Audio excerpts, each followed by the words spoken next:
कहानी की शुरुआत में हमें मिलिट्री टैंक को दिखाया जाता है जो अफगानिस्तान के अंदर एक मिशन को पूरा करने के लिए जा रहे थे। अचानक से बीच रास्ते में जब किसी वजह से टैंक रुक जाती है तब एक ट्रक में से हमारा हीरो जैक भड़कते हुए बाहर निकलता है और वो कहता है कि कौन है बे, किसने टैंक को रोका। दूसरी तरफ से एक सोल्जर बाहर निकलता है और वो कहता है कि क्या हुआ बे, अगर इतनी दिक्कत हो रही है तो आगे निकल जा। इतना बोलकर आपस में झगड़ने लगते हैं, लेकिन कुछ समय के बाद हमें मालूम चलता है कि ये दोनों सिर्फ मजाक कर रहे थे। दरअसल ये दोनों सगे भाई हैं। असल बात तो ये है कि जैक के भाई ने जानबूझ करके टैंक को खराब कर दिया ताकि ये लोग रुक सके। जब जैक टैंक को ठीक कर रहा था तो उसी वक्त उसका भाई उससे कहता है कि यार हम यहाँ पर क्या कर रहे हैं, हम दोनों का सपना था कि रेंजर की ट्रेनिंग पूरा करके हम रेंजर बने। मैंने सब कुछ चेकिंग कर लिया है, 2 महीने बाद जून में ट्रेनिंग स्टार्ट होने वाली है। हम दोनों साथ मिल करके ट्रेनिंग को पूरा करके रेंजर बन सकते हैं। जिस पर जैक कहता है कि तू ये क्या बात कर रहा है, मेरी उम्र हो रही है और मैं उस ट्रेनिंग को पूरा नहीं कर पाऊंगा।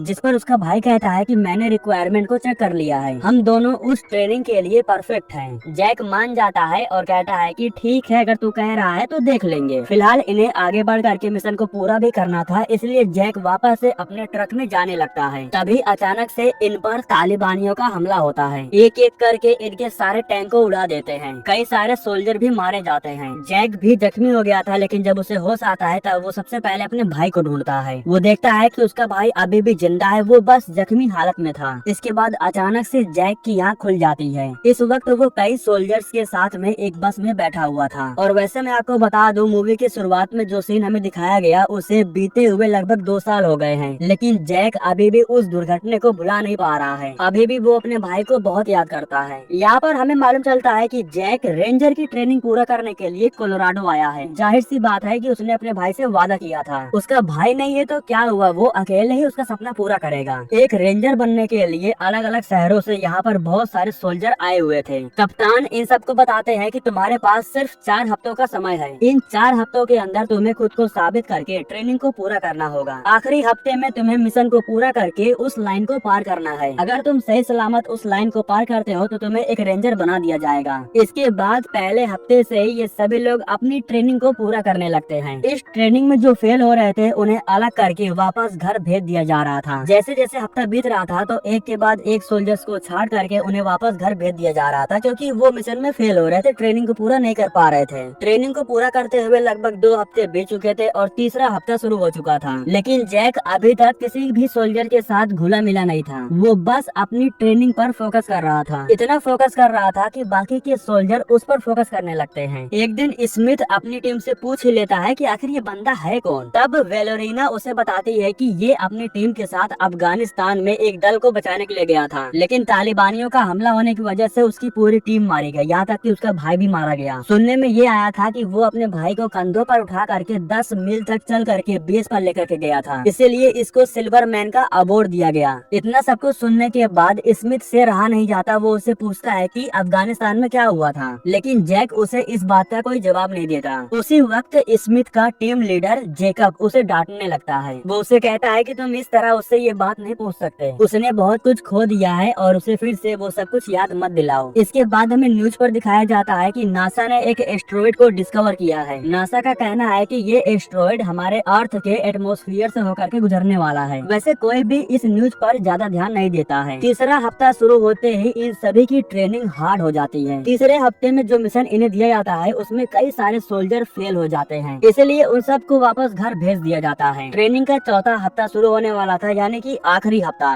जैक ने ठान लिया था कि वो जी जान लगा देगा, लेकिन बिना रेंजर बने वापस घर नहीं जाएगा। चौथा हफ्ता शुरू होने के बाद इनकी ट्रेनिंग शुरू होती है। इन सब को स्विमिंग पूल के अंदर डाला जाता है। काफी समय तक कुछ सोल्जर सर्वाइव करते हैं, लेकिन बाद में वो ऊपर आने लगते हैं। लेकिन जैक हार नहीं मानता, वो लास्ट तक पहुंचना चाहता था। लेकिन जब उसकी हिम्मत टूटने लगती है तब वो अपने भाई को याद करता है। उस समय को याद करता है जब उसने अपने भाई को बचाने के लिए उसे अपने कंधों पर रखा और पैदल 10 मील चल करके बेस की तरफ जाने लगा। पानी के अंदर वो बेहोश हो चुका था। सही समय पर जल्दी से सोल्जर उसे पानी से बाहर निकाल लेते हैं। उसके शरीर के अंदर पानी चला गया था। जैसे ही शरीर से पानी बाहर निकलता है तो वो नॉर्मल हो जाता है। इस हादसे के बाद कैप्टन उसे अपने ऑफिस में बुलाते हैं उसे बात करने के लिए। कैप्टन उससे कहते हैं कि मैं तुम्हें ट्रेनिंग से निकाल रहा हूँ, तुम वापस घर जा सकते हो। यह सुन करके जैक नाराज हो जाता है और उनसे पूछता है कि आखिर मेरी गलती क्या है, मैंने सब कुछ सही किया, हर मिशन को सही तरीके से पूरा भी नहीं किया। जिसके बाद कैप्टन उसे बताते हैं कि बात मिशन की नहीं हो रही है, बात उसकी हो रही है जो तुम्हारे दिमाग में चल रहा है। मैंने नोटिस भी किया है और दूसरों के मुंह से सुना भी है कि तुम पागलों की तरह इस ट्रेनिंग को पूरा कर रहे हो। ना तुम रात में ठीक से सोते हो और ना ही किसी से बातचीत करते हो। तुम एक इंजीनियर हो और तुम्हें पता है कि बड़ी से बड़ी मशीन की भी एक हद होती है। इस ट्रेनिंग में आने के लिए तुमने लगभग 4 बार अप्लाई किया, लेकिन तुम्हारी उम्र की वजह से तुम्हें बार बार रिजेक्ट कर दिया गया। मैं बस इतना चाहता हूँ कि इस पेपर पर साइन करो और ट्रेनिंग को छोड़ करके चले जाओ, और अगर हमने निकाला तो तुम कभी भी इस ट्रेनिंग में नहीं आ पाओगे। जैक कहता है कि ये आखिरी हफ्ता है, इसलिए मैं ट्रेनिंग को छोड़ करके नहीं जाऊंगा। इतना कहने के बाद वो यहाँ से वापस चला जाता है। चौथी ट्रेनिंग में कुछ लोग फेल हो गए थे, उन्हें बाहर निकाल दिया जाता है और यहाँ पर हमें मालूम चलता है कि जैक को बाहर नहीं निकाला गया है, आखिरी मिशन को पूरा करने के लिए उसे चुना गया है। कैप्टन सबको बताते हैं कि मिशन क्या है और उसे पूरा करने के लिए क्या क्या करना है। याद रखना ये सब कुछ बिल्कुल ट्रेनिंग के जैसा होने वाला था। जिन सोल्जर्स को चुना गया है, हेलीकॉप्टर के जरिए उन्हें उस एरिया में उतारा जाएगा जहाँ पर उन्हें मिशन को पूरा करना है। मिशन में कुछ ऐसा होने वाला था, इनका एक एयरक्राफ्ट दुश्मन के इलाके में मार गिराया गया है। रेंजर्स को जांच और बचाव टास्क दिया गया है। इन सब को एयरक्राफ्ट के पास जा करके उसे नष्ट करना होगा ताकि वो एयरक्राफ्ट दुश्मन के हाथ में न लगे। इसके बाद इन सबको विद्रोहियों के गांव को ढूंढना होगा जहां पर जेट के पायलट को बंधक बना करके रखा गया होगा। एक बात का ध्यान देना, इंस्ट्रक्टर चारों तरफ से घात लगा करके बैठे रहेंगे, वो मौका देख करके तुम पर कभी भी हमला कर सकते हैं। कॉन्टैक्ट के लिए तुम्हें एक रेडियो दिया जाएगा ताकि दिन रात तुम्हें सिचुएशन का रिपोर्ट मिलता रहे। वैसे तो अभी तक जेकब टीम को कमांड कर रहा था, लेकिन अब उसे सेकंड कमांडर बना दिया जाता है। फर्स्ट कमांडर जैक को बना दिया जाता है, मतलब कि अब वो टीम को लीड करेगा और उन्हें कमांड देगा। कैप्टन ने उसे जानबूझ करके लीडर बनाया। अगर तुम सब घात के हमले में फंसते हो तो मिशन पूरा और तुम सब फेल हो जाओगे, लेकिन अगर तुम फिनिश लाइन को पार करते हो तो मैं तुम्हें खुद यूएस आर्मी रेंजर का ये अवार्ड दूंगा। इसके बाद इनका मिशन स्टार्ट होता है। 2 हेलीकॉप्टर इन सब को ले जा करके ड्रॉप जोन में ड्रॉप कर देते हैं। अब यहाँ से इन सब को पैदल अपने टारगेट की तरफ आगे बढ़ना था। इनके पास कंपास था, रेडियो था, जिसकी हेल्प से ये लोग अपनी दिशा की तरफ आगे बढ़ते हैं। दिन भर चलने के बाद रात के समय में सभी सोल्जर जंगल में बैठ करके आराम कर रहे थे, लेकिन उस समय इनके करीब से कुछ काफी स्पीड से गुजरता है। इन सबको ये लगा कि कैप्टन को मालूम चल गया कि ये लोग आराम कर रहे हैं, इसलिए उन्होंने कोई रॉकेट छोड़ा था। इसके बाद ये सभी लोग आगे बढ़ते हैं और सुबह होते होते अपने टारगेट पर पहुंच जाते हैं। टारगेट पर पहुंचने के बाद सामने के साइड में इन्हें एक मशीन दिखाई देती है जो कि नदी के पास था। इन पर हमला करने के लिए इंस्ट्रक्टर घात लगा करके बैठे होंगे, इसीलिए सभी सोल्जर मिल करके प्लान बनाते हैं। रेडियो को चालू करके कांटेक्ट करने की कोशिश करते हैं, लेकिन रेडियो पर कोई जवाब नहीं आता, बल्कि सोल्जर इन्हें बताता है कि रेडियो में से बहुत अजीब आवाज आ रही है। यहाँ तक कि एक सोल्जर इन्हें यह भी बताता है कि कोऑर्डिनेट के मुताबिक हम अपने टारगेट से 100 मीटर दूर हैं, लेकिन कोई भी इस बात को ज्यादा सीरियस नहीं लेता है क्योंकि 100 मीटर ज्यादा दूर नहीं था। ये लोग कोऑर्डिनेट पर ध्यान नहीं देते हैं क्योंकि टारगेट इनके सामने था। प्लान के मुताबिक सभी सोल्जर नीचे जाने लगते हैं उस मशीन को उड़ाने के लिए। सारे सोल्जर अलग अलग पोजीशन पर जाकर के बैठ जाते हैं। मशीन के करीब जाने से पहले ये लोग चेक करते हैं कि कोई इंस्ट्रक्टर आसपास घात लगा के तो नहीं बैठा है। उसी समय जैक को चमकती हुई कोई चीज दिखाई देती है, लेकिन इस पर वो ज्यादा ध्यान नहीं देता है, लेकिन फिर भी कोऑर्डिनेट को लेकर के उसके मन में डाउट था। सिर्फ एक बार वो चेक करने के लिए जंगल की तरफ जाता है। इधर जैसे ही सोल्जर्स को मौका मिलता है तो वो बम को रेडी करते हैं और उसे मशीन पर ले जाकर के लगा देते हैं। ये लोग मशीन को उड़ाने वाले थे। उसी समय जैक को जंगल के अंदर वो जेट दिखाई देता है जिसकी बात कैप्टन कर रहे थे, मतलब कि इनका टारगेट ये जेट था। इस वक्त जैक अपनी टीम से काफी दूर था। वो अपनी टीम को रोकने के लिए उनकी तरफ भागता है, लेकिन उससे पहले ही उसकी टीम बम लगा करके उस मशीन को उड़ा देती है। बाद में इन्हें मालूम चलता है कि उस मशीन को खरोच तक नहीं आया है, बल्कि अगले ही पल वो मशीन एक रोबोट की तरह इनके सामने खड़ी हो जाती है। वो स्टार्ट होती है और सबको स्कैन करने लगती है। अभी तक तो सोल्जर्स को समझ में नहीं आ रहा था कि आखिर उसके सामने क्या चीज है और वो कर क्या रहा है, लेकिन इन्हें स्कैन करने के बाद जब वो अपनी मशीन में से गन निकालता है तब इन्हें मालूम चल जाता है कि आगे क्या होने वाला है। सभी लोग भागना शुरू करते हैं, लेकिन एक एक करके वो इन पर फायरिंग करने लगता है और फायरिंग इस कदर कर रहा था कि वो किसी को जिंदा नहीं छोड़ रहा था। वेलोरिना उसके निशाने पर थे, लेकिन वो उसे शूट करता उससे पहले बीच में जैक आकर के उसे बचा लेता है। बचे हुए सोल्जर अपनी जान बचाते हुए भागते हुए जंगल के अंदर चले जाते हैं। इनके पास एक गोला आकर के गिरता है जिससे धमाका होता है और उसी वजह से ये सभी लोग खाई में नीचे गिरने लगते हैं। ऊपर से नीचे गिरते वक्त कई सोल्जर जख्मी हो जाते हैं और कई तो मारे जाते हैं। जैक जल्दी से खड़ा होता है और जख्मी हुए सोल्जर्स को साइड करने लगता है क्योंकि वो मशीन किसी भी वक्त यहाँ पर आ सकते थे। ऊपर से नीचे गिरने की वजह से जेकब का पैर बहुत ही बुरी बुरी तरीके से जख्मी हो गया था, वो चलने की हालत में नहीं था। जब जैक रेडियो के बारे में पूछता है तब एक सोल्जर से बताता है कि जिसके पास रेडियो है वो ऊपर ही छूट गया है, रेडियो से इनका काम बन सकता था, इन्हें हेल्प मिल सकती थी, इसलिए जैक उसे लाने के लिए ऊपर जाता है। लेकिन ऊपर जाने के बाद उसे मालूम चला कि जिसके पास रेडियो है वो तो मारा जा चुका है और रेडियो भी खराब हो चुका है। उसी समय इन्हें यह भी मालूम चलता है कि वो मशीन दो पैरों पर चल करके इन्हें ढूंढ रही है। अभी भी एक सोल्जर जिंदा था, लेकिन जैक के सामने ही वो मशीन उस सोल्जर को उड़ा देती है। उस मशीन से बच करके जैक वापस भाग करके नीचे अपनी टीम के पास आता है और इनसे कहता है कि अब वो मशीन चल करके हमें ढूंढ रही है, हमें आगे बढ़ना होगा। इसके बाद ये सभी लोग जल्दी से रस्सियों को नीचे की तरफ फेंकने लगते हैं। ये सभी लोग पहाड़ के ऊपर फंसे हुए थे और सिर्फ रस्सियों की मदद से ही ये लोग नीचे उतर सकते थे। जेकब के लिए ये करना काफी मुश्किल था क्योंकि उसका एक पैर चोटिल था। दिक्कत तो तब हो जाती है जब वो मशीन यहाँ पर आ जाती है और उस सोल्जर को टारगेट करती है जिसने रस्सी पकड़ रखी थी। वो उस सोल्जर को पल भर में उड़ा देता है, जिसकी वजह से रस्सी छूट जाती है और जेकब बहुत ही बुरी तरीके से जमीन पर आकर गिरता है। वो मशीन ठीक इनके ऊपर था और ये सभी लोग पहाड़ के कवर लेकर के छुपे हुए थे। जब वो स्कैन कर रही थी तब ये लोग उसके बहुत करीब थे। जेकब का पैर जख्मी था, वो अपने पैरों को घुमा नहीं पाता, इसीलिए उसका पैर लपेटे में आ जाता है। जैसे ही उस मशीन को इनकी भनक लगती है तो वो इन पर फायरिंग करने लगता है। सभी लोग अपनी जान बचा करके जंगल की तरफ भागने लगते हैं। जब गोलियों से काम नहीं बनता तब वो इन पर गोला बरसाती है। उस गोले की वजह से काफी जोरदार धमाका होता है। इस हादसे में कुछ सोल्जर मारे जाते हैं। वैसे तो जेकब जख्मी था लेकिन फिर भी ये लोग उसका साथ नहीं छोड़ते हैं। अपने साथ उसे लेकर के पहाड़ के ऊपर आते हैं। जैक उसके पैरों को सीधा करता है और फिर स्ट्रेचर पर लिटा देता है। वैसे दर्द की वजह से वो बेहोश हो गया था। यहाँ पर जैक अपनी टीम को बताता है कि वो हमारा टारगेट नहीं था, हमारा टारगेट एक जेट था जो जंगल में पड़ा हुआ था। वो क्या चीज है मुझे नहीं पता, लेकिन हमने किसी गलत चीज को नुकसान पहुंचा दिया और अब वो हमसे उसी चीज का बदला ले रही है। हमें जल्दी से गांव की तरफ आगे बढ़ना होगा, वहाँ पर हमें हेल्प मिल सकती है। एक एक करके ये लोग जेकब को उठाते हैं और आगे बढ़ने लगते हैं। थोड़ा आगे जाने के बाद इनके सामने एक नदी आती है और अब अगर इन्हें उस पार जाना है तो इस नदी को पार करना होगा। लेकिन इस नदी का बहाव काफी तेज था, उसे आसानी से पार कर पाना बहुत मुश्किल था। लेकिन फिर भी जैक रिस्क लेता है। अपनी टीम को बचाने के लिए वो पानी के जरिए उस पार जाने की कोशिश करता है। वैसे तो पानी का बहाव तेज था लेकिन फिर भी वो उस पार पहुंच जाता है और पेड़ से रस्सी को बांध देता है। रस्सी बांधने के बाद पहले तो स्मिथ जेकब को अपने साथ लेकर के उस पार जाने की कोशिश करता है, लेकिन इस रस्सी के बीच में एक गांठ बनी हुई थी जिस पर स्ट्रेचर का क्लिप फंस जाता है।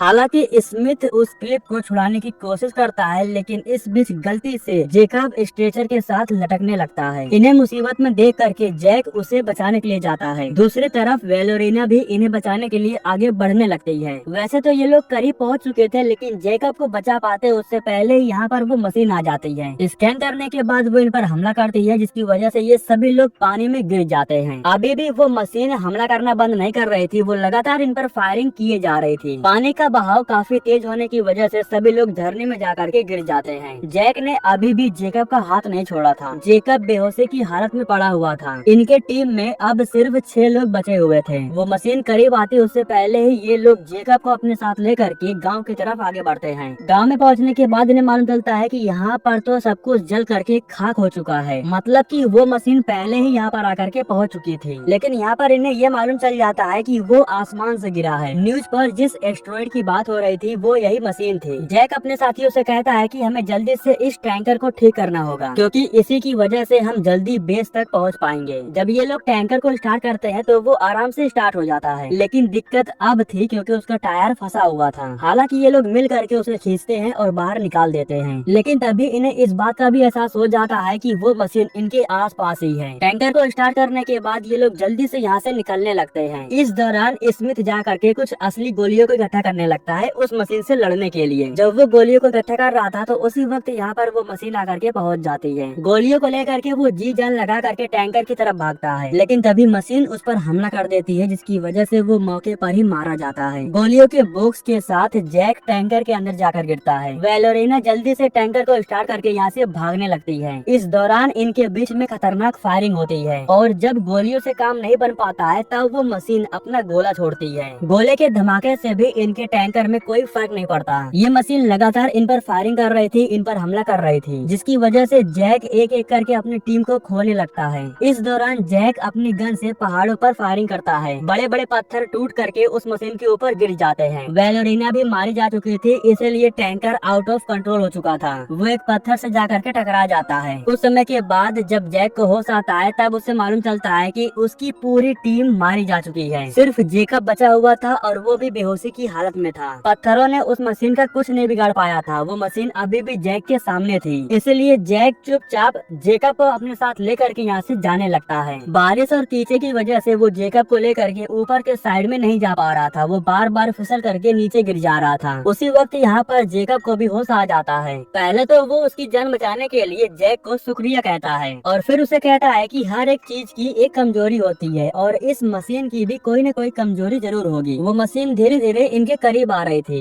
इस वक्त जैक नोटिस करता है कि इस मशीन के ऊपर के साइड में एक छोटी सी जगह है जहाँ से भाप के जैसा कुछ निकल रहा है। उस चीज को देखने के बाद जैक के दिमाग में एक आइडिया आता है। वो समझ जाता है कि इस चीज को कैसे खत्म किया जा सकता है। वो जल्दी से जेकब को पेड़ के कवर में बैठा देता है और उससे कहता है कि यहीं पर इंतजार करना, मैं कुछ समय के बाद आता हूँ। इसके बाद वो अकेले ही उस जगह पर जाता है जहाँ पर माइनिंग का काम चल रहा था। इस जगह को उसने दिन में देखा था, जब वो हेलीकॉप्टर में बैठ करके इसके ऊपर से गुजर रहा था। अंदर के साइड में उसे एक जेसीबी दिखाई देती है, जिससे उसका काम आसान होने वाला था। जिससे मशीन को चालू बंद किया जाता है ना, वो रिमोट उसे अंदर मिल जाती है। इसके बाद वो उस मशीन को अपनी तरफ बुलाने के लिए आसमान में फ्लेयर चलाता है। कुछ समय के बाद जैसे ही वो मशीन यहाँ पर आकर के पहुँचती है, तो उसी वक्त जैक धमाका करता है। इस धमाके की वजह से वो मशीन नीचे आकर के गिरती है। उसी समय जैक को जैसे ही मौका मिलता है, तो वो जेसीबी को लेकर के बाहर आता है। जेसीबी को ले जा करके वो सीधा मशीन को ठोक देती है। मशीन को ले जा करके दीवार से सटा देता है। इसके बाद वो तुरंत रिमोट के बटन को दबा देता है, जिसकी वजह से ऊपर जो मशीन थी वो चालू हो जाती है। छोटे छोटे जो कंकड़ थे वो उस मशीन के ऊपर आकर के गिरने लगते हैं। कंकड़ जैसे ही अंदर जाता है तो वो मशीन लाल हो जाती है। जैक जल्दी से भागता है और उसी समय जोरदार धमाका होता है। इस तरह से उस मशीन का खात्मा हो जाता है। इसके बाद जैक वापस से जा करके जेकब को अपने कंधों पर उठाता है और उसे लेकर के बेस की तरफ जाने लगता है। जब वो बेस पर पहुंचता है, तब उसे मालूम चलता है कि यहाँ पर भी हर तरफ अफरा तफरी मची हुई है। जेकब को अपने साथ लेकर के वो रेंजर की आखिरी लाइन को पार करता है। मतलब कि ये दोनों एक साथ इस मिशन को पूरा करते हैं और रेंजर बनते हैं। जेकब उसे शुक्रिया कहता है। इसके बाद मेडिकल टीम उसे उठा करके लेके चले जाती है। यहाँ पर जैक कुछ मशीनों को देखता है जो फोर्स उठाकर लेकर के आ रही थी। तब कैप्टन उसके पास आकर के उसे बताते हैं कि वो मशीनें हर तरफ फैली हुई हैं। हमारी बटालियन इस बेस पर लोगों को बचाने में फंसी हुई थी, इसलिए हम तुम्हें बचाने के लिए नहीं आ पाए। न्यूज के जरिए हमें मालूम चलता है कि वो एस्ट्रॉइड अलग अलग जगहों पर जाकर के गिरा है। वो मशीनें दुनिया में हर तरफ फैले हुए हैं और तबाही मचा रहे हैं। दुनिया भर की फोर्स इस मशीन को तबाह करने में लग चुकी है। इधर जैक की जांच वगैरह पूरी हो जाने के बाद कैप्टन उससे पूछते हैं कि तुमने जिस मशीन को मारा उसे कैसे मारा। तब जैक इन्हें बताता है कि उस मशीन के ऊपरी हिस्सा में एक छोटी सी जगह है। उस जगह से वो कभी कभी भाप या गैस छोड़ता है। अगर उसके अंदर हम कुछ गिरा दे तो उसका पूरा सिस्टम ठप हो जाएगा। इस तरीके से ही मैंने उसे खत्म किया था। इसके बाद कैप्टन उससे कहते हैं कि तुम इसके हकदार हो। इतना कहने के बाद वो उसे यूएस आर्मी रेंजर अवार्ड देते हैं। उससे कहते हैं कि अब तुम एक रेंजर बन चुके हो, तुम्हें अपनी टीम को लेकर के उन मशीनों को तबाह करने के लिए निकलना होगा। इसके बाद जैक अपनी टीम के सामने जा करके उन्हें हौसला देता है और उन्हें अपने साथ लेकर के मिशन पर निकल पड़ता है। इसी के साथ दोस्तों ये कहानी यहीं पर खत्म हो जाती है।